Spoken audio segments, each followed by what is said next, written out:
This is a very important meeting. We had a lot of important meetings today, but this is a big one because this is really the future of, I think, beyond college sports. This is the future of colleges, because we're looking at numbers that are coming in and the amount of money being spent and lost by otherwise very successful schools is astounding just in a short period of time. It's only going to get worse. So we have to save college sports and save, I believe, colleges.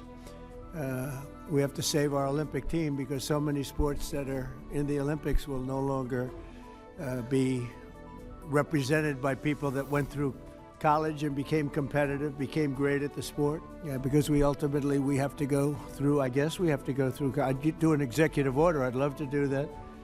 I'll probably do it anyway. We'll do an executive order. We'll see how it works, because it would be I have a really nice, simple idea.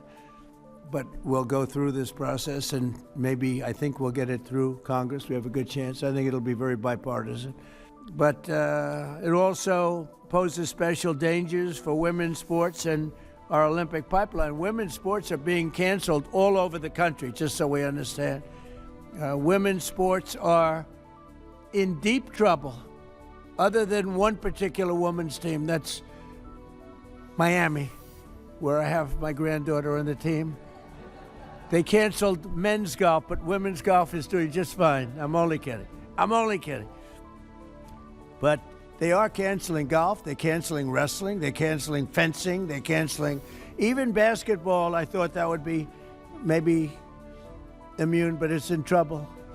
And it's all going to football, but ultimately football is going to be the worst laggard of all. It's not going to be affordable, and it's going to take down practically every college.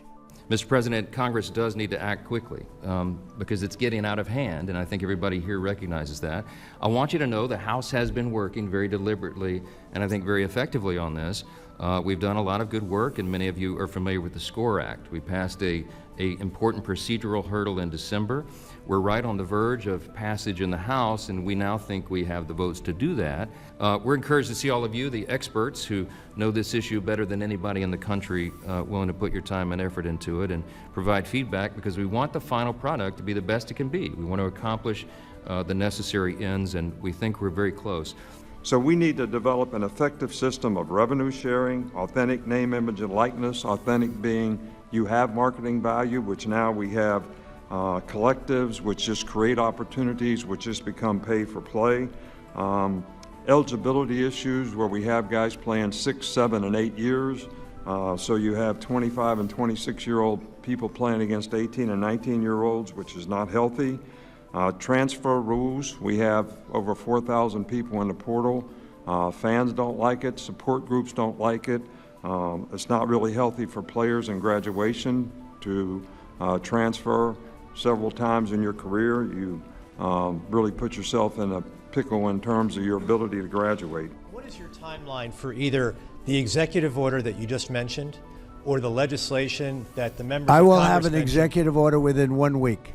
Well, and would it'll it be take very effect before the fall semester for colleges and universities? all-encompassing. And we're going to put it forward, and we're going to get sued, and we're going to see how it does, okay? But I'll have an executive order which will solve every problem in this room, every conceivable problem, within 1 week. And we'll put it forward. We will get sued. That's the only thing I know for sure in life. And we'll see how we do in the court system. We also wanted to make sure you could put limits on the transfer portal, because that is something that a lot of people get very frustrated when they see that you just have pure free agency. The professional sports don't even have that.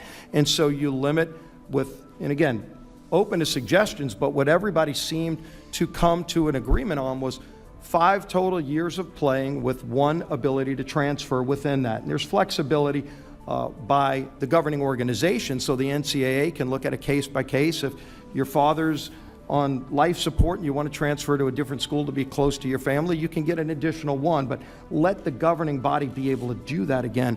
We put those in the bill, and then we give the financial literacy requirements so that student athletes have more protections that they currently don't have today.